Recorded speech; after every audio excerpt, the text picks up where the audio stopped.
우리 다시 한번 우리 인사 한번 나눠보실까요? 우리 영원히 보고 싶습니다. 이거요.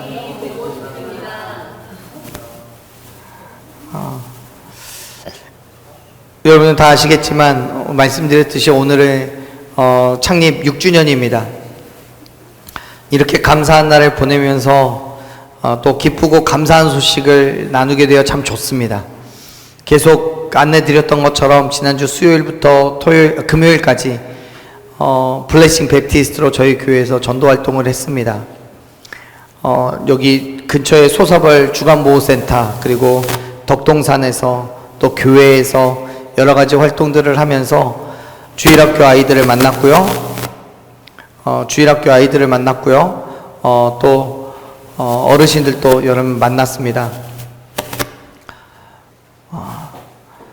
그 일들을 통해서 우리 주일학교 아이들이 한 7명 정도가 교회에 와서 복음을 들었고요. 예수님을 영접하는 귀한 시간이었습니다. 물론 그 친구들이 우리 교회에 매주일 오고 등록하는 것도 참 귀하고 복된 일일 거예요. 네, 그거는 뭐 또 다른 문제고요. 오늘 우리에게 와서 하나님의 복음을 들었고 그 복음을 영접했고 그대로 믿음의 삶을 살기로 결단했다는 것, 그것만으로 우리는 충분히 우리에게 주어진, 우리에게 허락된 그 일을 했다고 생각합니다. 여전히 우리는 그 일을 위해서 함께 나아갈 겁니다. 여전히 우리는 그 자리에서 하나님의 복음을 증거하고 하나님의 사명을 이루어 갈 겁니다.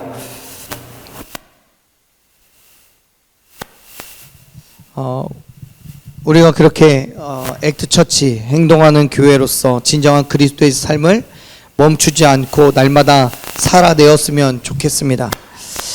지난 5년간의 시간들이 그렇게 하나님의 발음으로 나아가는 감사와 은혜가 충만한 시간들이었습니다. 우리에게 말로 다 할 수 없는 그 풍성하신 은혜를 주신 하나님께 우리 한번 이렇게 감사의 박수를 한번 올려드렸으면 좋겠습니다. 감사합니다. 이 모든 시간 동안 교회와 함께 해주신 여기 계신 모든 분들, 그리고 우리 교회를 세우기 위해서 기도로 물질로 후원해 주신 모든 분들께 감사의 인사를 드립니다.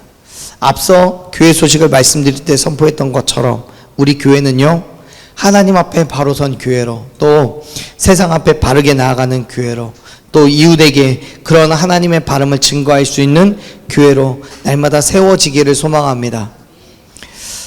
우리 교회가 가지고 있는 가치가 예레미야 7장 3절 말씀인데요, 그 말씀을 보면 우리의 길과 행위를 바르게 할 때 하나님께서 허락하신 그 땅에서 거하게 하실 거라고 약속하셨거든요. 우리 교회는 그 약속을 붙잡고 하나님의 발음을 향한 그 비전을 품고 우리 식구들이 서로를 향해 때로는 희생하고 헌신하면서 내 만족이 아니라 서로의 만족과 유익을 구하며 지금껏 달려왔습니다. 그렇게 우리는 정말 한 식구가 되었고요, 가족의 사랑을 경험한 줄로 믿습니다.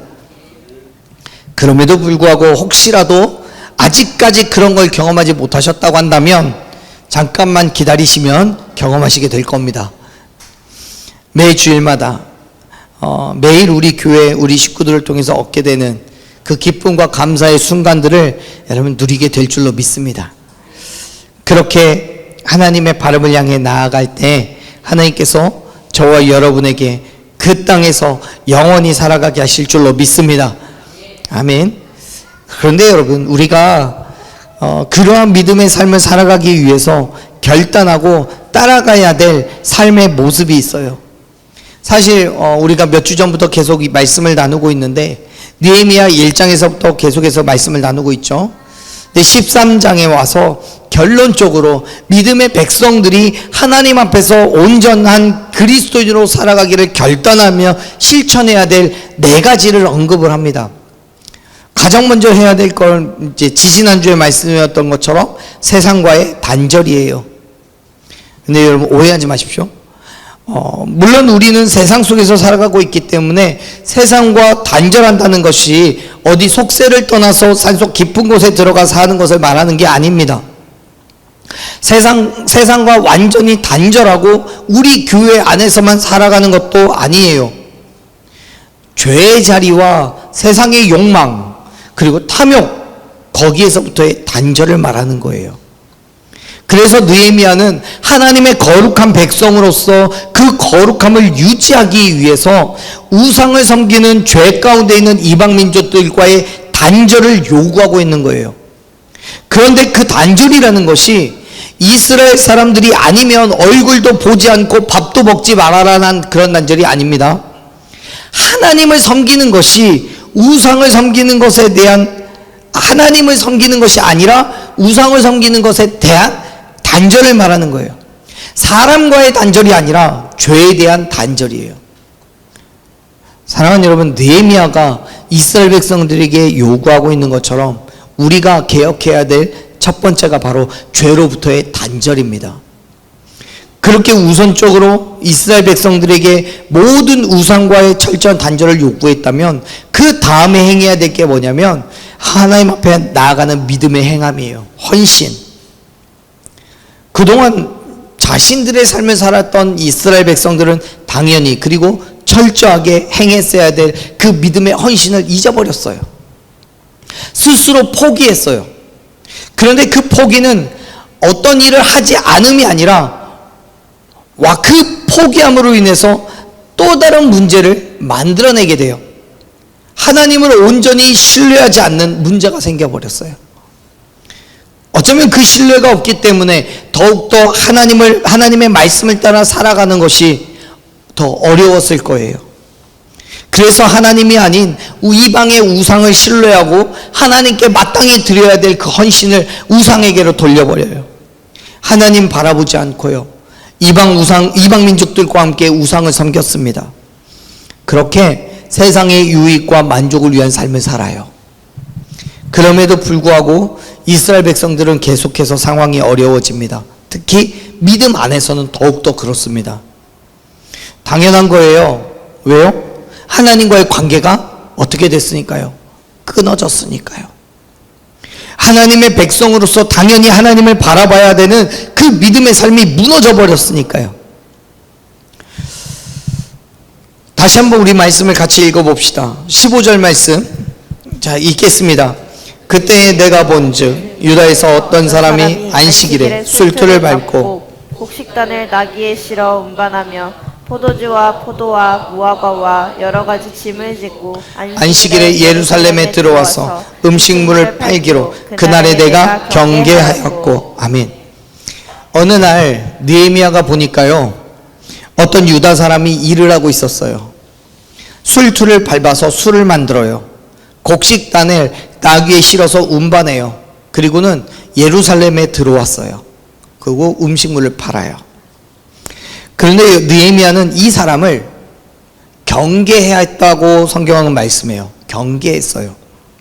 우리 성경에서 이 경계하였다라고 번역하고 있는 단어는요, 히브리어로 되풀이해서 말하다, 권고하다 이런 의미도 있고요.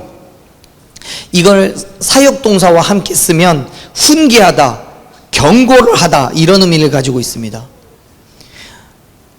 다시 말해서 이 느헤미야는 유다 사람이 예루살렘에서 장사를 하는 것을 보고 그날에, 즉 머뭇거리지 않고 그 즉시로 그에게 경고하고 있는 거예요. 경고를 해요. 그런데 왜요? 왜 느헤미야는 장사를 하는 걸 왜 경고를 할까요? 무엇 때문에? 장사하는 게 나빠서요? 뭐 포도주를 팔아서요? 무화과를 팔아서요? 지금 느헤미야가 경고를 하고 있는 그 이유는요, 이 때가 언제이기 때문에 그래요. 안식일이기 때문에 그래요. 안식일. 더 나아가서 그 안식일에 예루살렘 성 안에 들어와서 자기의 물건을 팔았기 때문에 그래요. 사실 당시에 이스라엘 백성들에게 있어서 이 안식일은 아주 거룩하게 지내야 되는 그 날입니다. 그 이유는 물론 하나님께서 안식일을 거룩하게 지키라고 명령하셨기 때문이기도 하지만, 이 안식일을 지킴으로 인해서 이스라엘 백성들은 그들이 하나님의 백성이라는 것을 인식하고 오직 하나님만을 향한 믿음의 태도를 유지할 수 있었기 때문에 그래요. 다시 말해서 당시 이스라엘 백성들이 안식일을 잊어버렸다는 것, 그것은 하나님께 대한 믿음을 잊어버렸다는 거예요. 하나님의 백성된 그 자리를 포기했다는 거예요. 그리고는 자기들의 경제적인 필요를 위해서, 세상의 삶을 위해서 그보다 더 중요한 하나님의 계명을 무시하는 잘못을 범했던 거예요. 그만큼 안식일은 이스라엘 백성들, 하나님의 선민들에게 매우 중요한 날이에요. 안식일에 대해서 조금 더 이야기를 해보자면, 안식일은 히브리어로 쉬다, 그치다 이런 의미를 가지고 있습니다. 말 그대로 안식을 하는 날이죠. 여러분, 안식일이 어떻게 만들어졌는지 다 아시죠? 예. 하나님의 창조 때부터 첫째 날, 둘째 날, 셋째 날, 넷째 날, 다섯째, 여섯째, 마지막에 일곱째 날 하나님께서 안식을 취하셨던 것에서 유래한 날입니다. 하나님께서 당신이 7일째 되는 날 쉬셨기 때문에 모든 이스라엘 백성들, 하나님의 백성들에게 동일하게 7일째 되는 날 쉬라고 말씀하신 거예요. 그게 안식일이에요. 그래서 하나님께서는 이날에 충분한 안식, 완벽한 안식을 누리라고 말씀하시면서 일도 하지 말라고 하셨어요. 수확기에는 추수도 할 수 없어요. 짐을 옮기거나 짐승에게 짐을 지울 수도 없어요.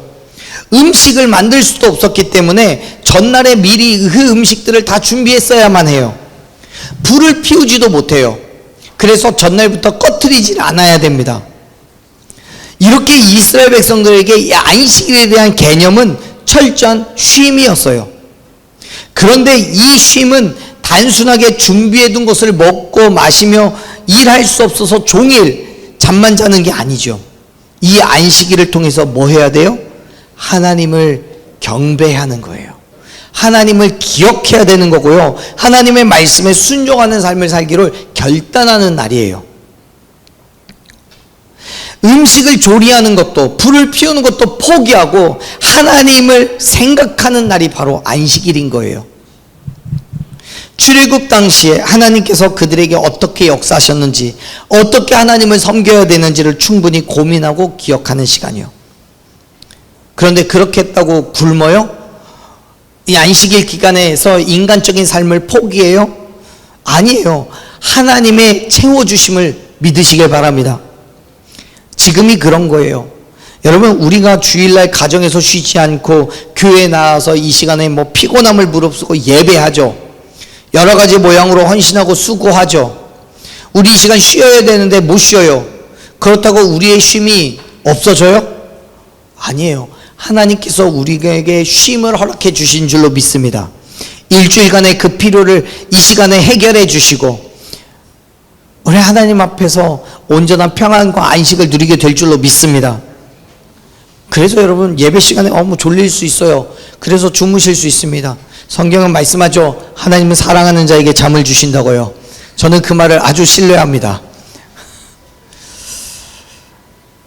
여러분, 하나님께서 우리의 필요를 채워주실 줄로 믿으시길 바랍니다. 평소에 잠을 못 이루는 그 이유는 무엇입니까? 불안하고 걱정되고 염려가 되어서 잠을 못 이룰 때가 많죠. 하지만 교회에 나와서 예배하는데 졸리시면 하나님이 그 평안함을 주셨으니까, 안식을 주셨으니까 평소에 자지 못했던, 불안해서 자지 못했던 잠이 주일에 교회에서는 잠을 자게 되는 줄로 믿습니다. 그래서 저는 그 말을 신뢰해요. 그래서 괜찮습니다. 주무시다가 말씀을 못 들으셨으면 댁에 돌아가셔서 유튜브 한 번 더 보시면 되죠. 여러분, 그런 거예요. 우리가 주일날 예배에 나와서 하나님께 경배 찬양 드리는 건 하나님이 나를 통해 이루실 것들을 신뢰하기 때문인 거예요. 하나님을 믿기 때문에 그런 거예요. 하나님을 온전히 의지하기 때문에 그런 거예요. 아멘? 육체적으로 보면 힘들죠. 진짜 쉬고 싶죠. 물질적으로도 손해보는 것 같죠. 하지만 여러분, 하나님께서 행하실 것을 믿는 거예요.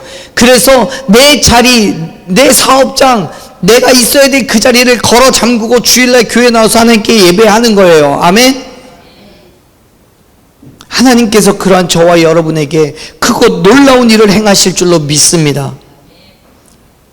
그렇게 중요하고 포기하지 말아야 될 그 날에 어떤 사람이 와서 장사할 물건을 준비하고 그 물건을 예루살렘에 가지고 와서 팔고 있는 것을 본 느헤미야가 얼마나 충격을 먹었겠습니까?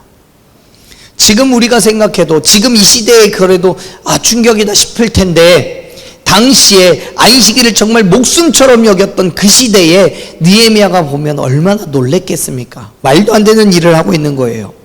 그래서 느헤미야는 그 상황을 목격하고 즉시 머뭇거리지 않고 경고해요. 하나님의 백성이 안식일을 온전히 지키지 않는 것에 대해서요.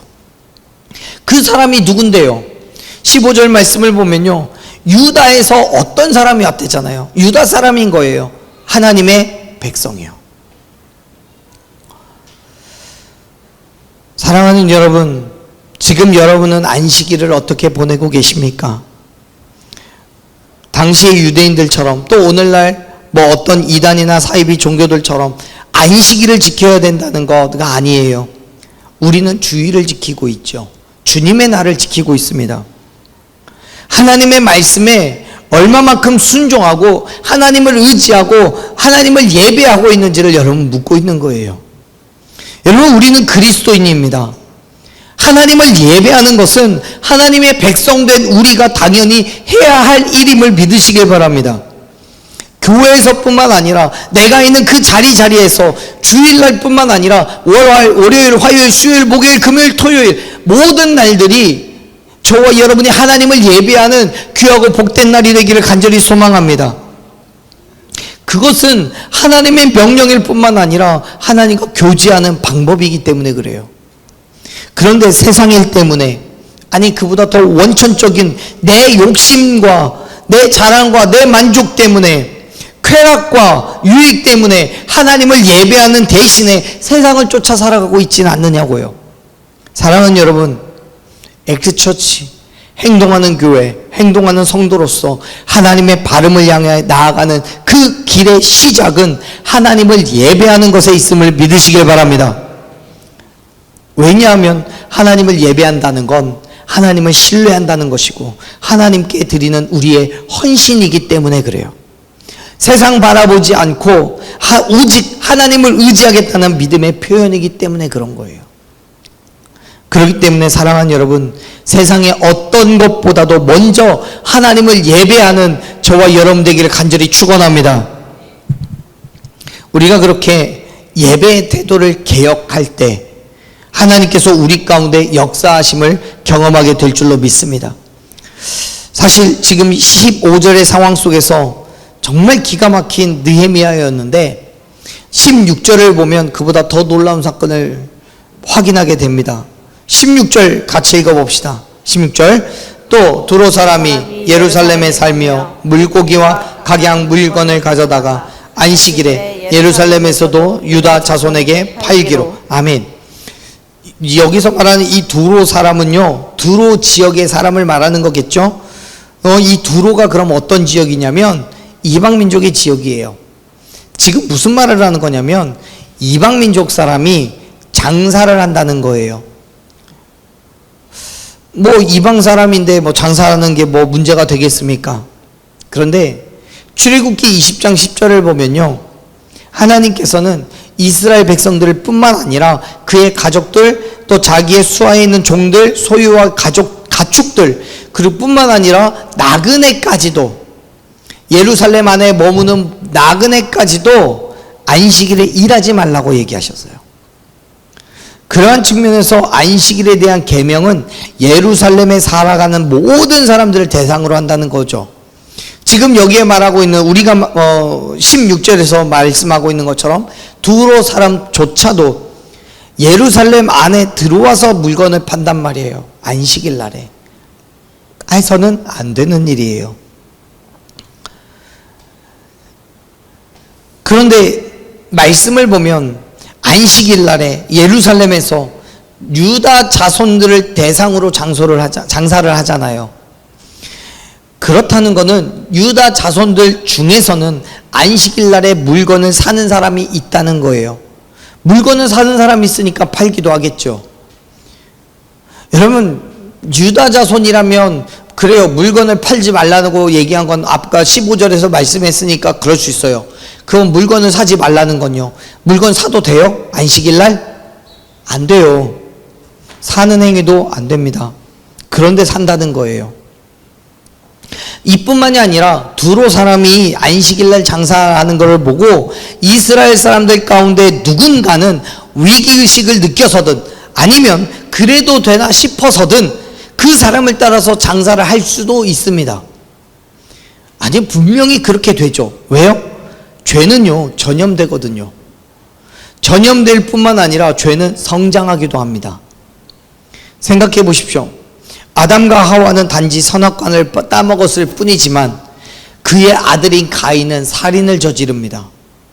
그리고 가인의 후손인 라멕은 사람을 죽이고 하나님께서 가인을 해하는 자는 7배의 벌을 줄 거라고 말씀했지만 자기를 해하면 77배의 벌이 있을 거라고 자신만만하게 그렇게 교만을 떱니다. 죄는요, 전염될 뿐만 아니라 더 확장돼요. 그렇기 때문에 이 두로 사람 때문에 이스라엘 백성들에게는 분명히 믿음의 갈등을 겪게 될 수 있게 되는 거예요. 그래서 느헤미야는 크게 분노하고 그들을 꾸짖어요. 자, 17절 말씀 읽어봅시다. 읽습니다.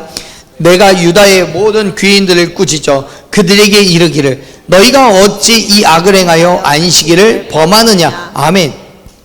사랑하는 여러분, 지금 느헤미야는 안식일을 범하냐라고 그렇게 묻습니다. 여러분 얼마나 안식일을 거룩하게 지키고 계십니까? 말씀드렸지, 안식일이 토요일이냐 주일이냐 이 문제를 얘기하는 게 아니에요. 안식일날 해서는 안 되고 또 오직 안식을 취해야 된다는 그 문제를 말씀드리는 게 아니에요. 안식일이 제정된 근본적인 이유는 하나님을 기억하는 것에 있어요. 그렇다면 우리가 안식일을 지키는 것도 토요일이나 주일이나 이 문제가 아니라 하나님을 얼마만큼 잘 기억하고 있느냐, 거기에 있다는 거예요. 다시 말해서 하나님께서 안식일을 거룩하게 지키라고 말씀하신 것과 같이 우리가 정말 그 거룩한 삶을 살아가고 있느냐에 대한 문제입니다. 그러한 측면에서 다시 한번 질문을 드리자면, 여러분 주일을 얼마나 거룩하게 지키고 계십니까? 혹시 주일에 개인적인 유익을 위해서 즐거움을 택하여서 하나님에 대한 기억을 잊어버리신 적은 없으십니까? 혹시 세상의 일 때문에 하나님과 교제하는 그 시간을 포기하신 적은 없으십니까? 사랑하는 여러분, 주일을 온전히 거룩하게 지키시기를 간절히 축원합니다. 우리가 주일에 교회에서든 어디서든 하나님을 예배하는 것은 세상의 어떤 약속, 어떤 일보다 우선되어져야 되는 일인 거예요. 왜요? 이건요, 주일날 교회에 와서 하나님을 예배하는 건 매 주일마다 우리가 약속을 해서가 아니라 태초부터 하나님이 이 땅을 창조하시면서부터 지정된 선약의 시간이기 때문에 그래요. 먼저 약속된 거예요. 이 약속보다 우선된 건 한 개도 없어요. 여러분, 그 말은 주일이면 무조건 교회 와서 예배하고 하루에가 다 가도록 헌신하고 봉사해야 된다는 그런 강압적이고 강제적인 요구가 아닙니다. 오해하지 마세요. 우리 교회 그렇게 빡센 교회 아닙니다. 분명히 우리는 오늘날 주일을 지키면서 상황과 형편에 따라 여러 가지를 고려할 수 있습니다. 전혀 그건 문제되지 않아요. 우리 교회에서 예배하지 못하면 다른 교회 가서 예배할 수도 있어요. 그걸 문제 삼는 거 아니에요. 문제는 뭐냐면 그러한 배려와 자유가 언젠가는 악용되어지고 무시되어져서 너무나 부담감 없이 내가 주의를 무시하고 내 욕망, 내 자랑, 내 만족, 내 유익을 쫓아 살아가고 있는 날이 있을 수도 있기 때문에 그런 거예요. 그걸 경계해야 하는 거예요.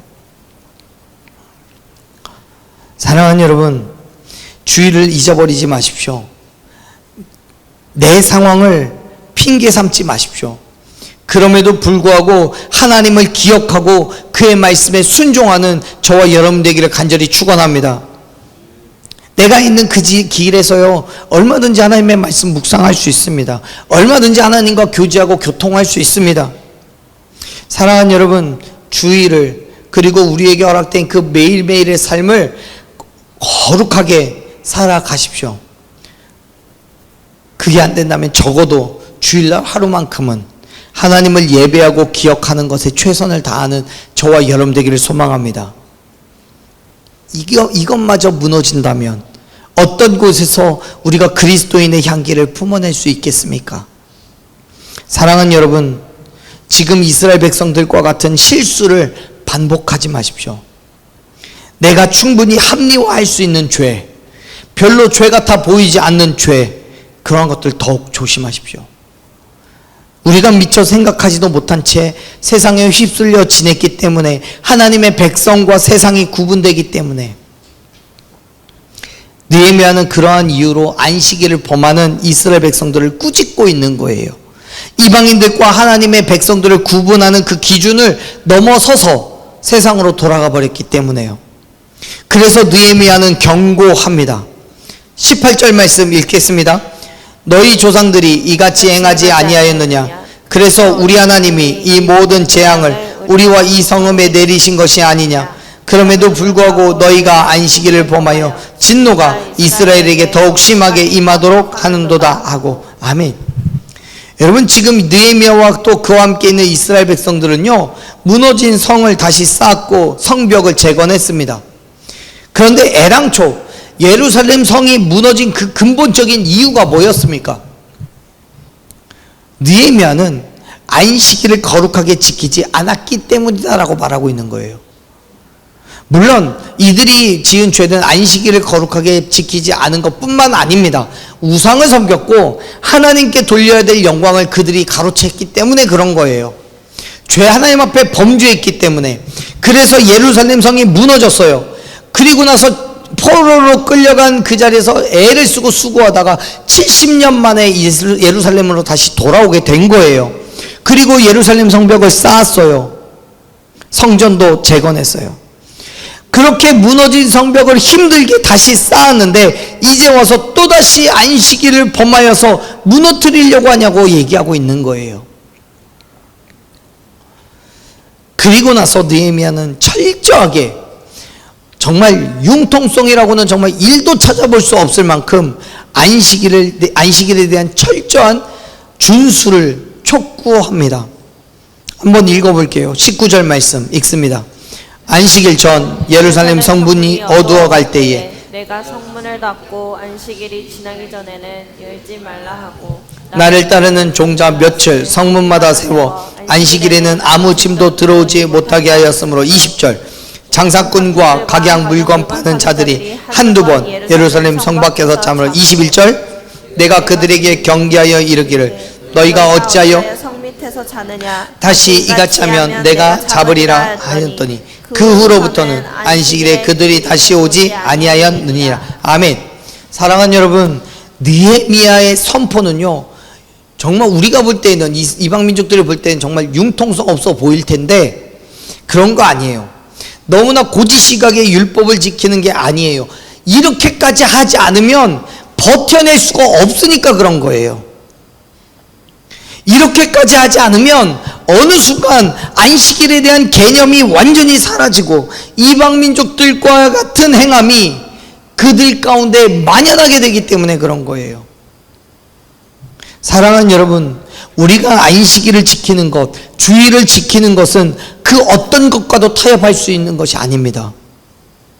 적어도 주일만큼은 사랑하는 여러분, 온전히 지켜내는 저와 여러분 되길 간절히 축원합니다. 그렇다고 여러분 율법적으로 일도 해서는 안 되고 음식도 미리 준비하고 있으라는 거 아니잖아요. 사실 저 어릴 때까지만 하더라도요, 주일날이면 정말 슈퍼도 못 갔습니다. 물건 못 사게 했어요. 할머니가. 어디 가서 물건 사는 게 뭐예요? 주일날 문도 안 열었던 가게들도 많았어요. 근데 지금은 그렇지 않잖아요. 얼마든지 여러 가지 일을 하게 합니다. 때로는 직장에서 일도 할 수 있습니다. 사랑하는 여러분, 우리에게 주어진 상황이 무엇이든 할 할 수 있는 한 최선을 다해서 하나님을 경배하고 찬양하고 우리 모든 식구들 가운데 교제하고 기쁨을 나누는 그 믿음의 행함이 우리에게 있었으면 좋겠습니다. 그게 어렵습니까? 여러분, 세상과 타협하지 마십시오. 이 정도면 되지 않나 안심하지 마십시오. 보세요. 19절에서 느헤미야가 안식일의 성 안으로는 어떤 장사꾼의 짐도 들어오지 말라고 하잖아요. 그래서 20절을 보면 그 장사꾼들이 한두 번 예루살렘 성 밖에서 잠을 잤대요. 문이 열리는 그 순간 들어오려고. 이 일이 얼마나 오래 갈까 싶은 거예요. 그런데 느헤미야가 뭐라고 합니까? 21절에서 말하죠. 잡아버리겠다고요. 경계하여 이른다라고 말하죠. 여기에서 말하는 이 경계도 처음에 15절에 있었던 그 경계와 같은 단어입니다. 아주 강력하게 선언하는 거예요. 무슨 말입니까? 지금 이 시간이 지나도 이 결심은 무너지지 않을 거라고요. 명령을 어기면 아주 강경하게 대처할 거라는 거예요. 안식일을 거룩하게 지키는 것이 우리가 해야 될 믿음의 태도라고 분명하게 선언하고 있는 거예요. 사랑하는 여러분, 안식일을 거룩하게 지키십시오. 이것이 내가 개혁해야 될 또 한 가지입니다. 그렇기 때문에 여러분, 이제 다시 한번 결단의 시간으로 나아갔으면 좋겠습니다. 저와 여러분의 삶을 결단하십시오. 주의를 거룩하게 온전하게 지키십시오. 주의를 지키는 것은 우리가 지난날의 삶을 돌아보고 다시 한번 하나님의 백성으로서 그 믿음의 자리에 나아가 하나님을 섬기겠다고, 하나님께 영광 돌리겠다라고 믿음의 결단을 하는 시간입니다. 하나님께 온전히 내 믿음의 삶을 내어놓는 그 시간이 주일날 이 시간에 우리가 살아가는 그 모든 시간들 가운데에 있기를 간절히 소망합니다. 그 믿음의 삶이, 그 결단이 지금만이 아니라 시간이 지나도 결코 흔들리지 않기를 간절히 축원합니다. 바울은요, 고린도전서 15장 58절에서 우리에게 말씀합니다. 견실하며 흔들리지 말고 항상 주의 일에 더욱 힘쓰는 자들이 되라고요. 이 수고가 주 안에서 헛되지 않은 줄을 알미라고요. 그렇습니다. 우리의 흔들리지 않는 믿음의 결단은 예수 그리스도 안에서 헛되지 않음을 여러분 믿으시길 바랍니다. 우리가 하나님의 일을 거룩하게 여기는 것만큼 세상도 그 일을 거룩하게 여기고 우리를 통해 살아계신 하나님을 깨달아 알게 하실 줄로 믿으시길 바랍니다. 보세요. 지금 느헤미야는 매우 중요한 얘기를 하는데요. 22절 말씀을 같이 읽어보겠습니다. 22절, 내가 또 예루살렘 사람들에게 몸을 정결하게 하고 와서 성문을 지켜 안식일을 거룩하게 하라 하였느니라. 내 하나님이여, 나를 위하여 이 일도 기억하시옵고 주의 크신 은혜대로 나를 아끼시옵소서. 아멘. 느헤미야는 레위 사람들에게 몸을 정결하게 하라고 요구합니다. 왜냐하면 그들에게 맡겨진 사명이 매우 거룩한 것이기 때문에 그래요. 그렇다고 그들이 해야 할 일이 정말 어마어마한 건 아니에요. 보세요. 22절에서 레위 사람들에게 몸을 정결하게 하고 와서 뭐 하라고 얘기해요? 성문 지키래요. 겨우 그들이 하는 게 성문 지키는 거예요. 그런데 여러분 생각해 보십시오. 그러한 일을 하면서 몸을 정결하게 하라고 하는 것이 정말 이게 이치에 맞는 일인가 싶습니다. 뭐 성문 지키는 게 뭐 얼마나 어렵고 힘들고 얼마나 뭐 그렇게 거룩한 일이라고 몸을 정결하게 하고 와서 하라고 그럽니까? 그런데 여러분, 지금 느헤미야는 자신들에게 맡겨진 일, 성문을 지키고 안식일을 지키는 것이 얼마나 거룩한 일인지를 이야기해 주고 있는 거예요. 왜요? 그래야 자기에게 맡겨진 그 일을 감당하고 경건하게 귀하게 여길 것이기 때문에요. 생각해 보세요. 성문을 지키고 서 있는 사람들이 안식일에 대한 거룩함이 없다면 이방인들이 안식일을 거룩하게 지키겠습니까? 성문을 지키고 있는 사람들이요, 정말 꾀지새하게 와가지고 그 성문을 지키고 있으면 지나다니는 사람들이 우와, 이 동네 사람들은 다 이 모양이 꼴인가 보다 라고 생각하지 않겠습니까? 여러분, 우리도 마찬가지입니다. 우리가 예배를 온전히 지키지 않는다면 세상에서 우리를 만나는 사람들이 예배를 귀하게 생각하겠습니까?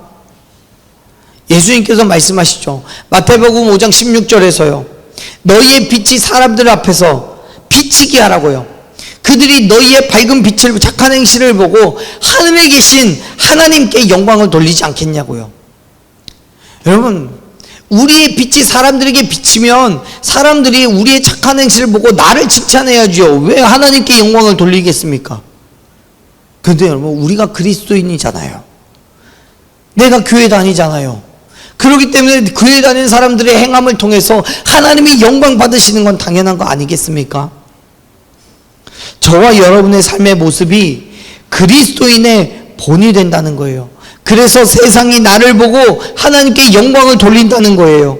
사랑하는 여러분, 세상이 나를 통하여 하나님의 계획하심과 그의 뜻을 발견하게 된다는 것을 기억하시고 온전히 하나님의 말씀에 순종하며 주의를 거룩하게 지키는 저와 여러분 되기를 간절히 소망합니다. 어떤 상황에서든 예배를 최우선으로 삼고요, 예배가 회복됨으로써 이 땅에 예수 그리스도의 복음을 증거하는 저와 여러분, 우리 모든 교회와 교회 식구들이 되기를 간절히 축원합니다. 아멘. 그 믿음의 삶으로 나아가십시오. 우리가 나아가 살아가는 그 모든 과정들이 때로는 힘들 거예요. 어려울 거예요. 때로는 세상 가운데서 갈등도 있을 거예요. 하지만 그럼에도 불구하고 나를 통해서 하나님이 역사하실 줄로 믿으시길 바랍니다. 하나님의 크고도 놀라운 섭리가 저와 여러분을 통하여서 온 땅 가운데 드러나고 선포될 줄로 믿습니다. 그 믿음의 자리로 나아가는 저와 여러분 되기를 간절히 축원합니다. 아멘. 우리 이 시간 함께 믿음으로 찬양하고요, 기도의 자리로 나아가십시다. 사랑하는 여러분, 우리가 하나님께 예배하는 건 단순하게 교회에 나와서 성경 보고 설교 듣고 그렇게 하는 게 전부가 아닙니다. 우리의 삶에서 예배가 온전히 하나님께 드려지는 시간임을 믿으시길 바랍니다. 그래서 우리의 삶을 통해 이 땅에 하나님을 발견하고 그 복음 앞에 믿음으로 나아갈 수 있도록 순전한 예배자의 삶으로 여러분 나아가십시오. 온전한 예배로 하나님의 말씀에 순종하는 삶의 예배로 하나님께 드리는 저와 여러분의 삶이 되기를 간절히 축원합니다. 아멘. 우리 이 시간 함께 그런 믿음의 결단으로 찬양합시다. 보여지는 예배 아닌 마음으로 드리는 예배, 노래하는 찬양보다 삶으로 고백되는 예배, 함께 믿음의 고백으로 찬양하며 나아갑시다.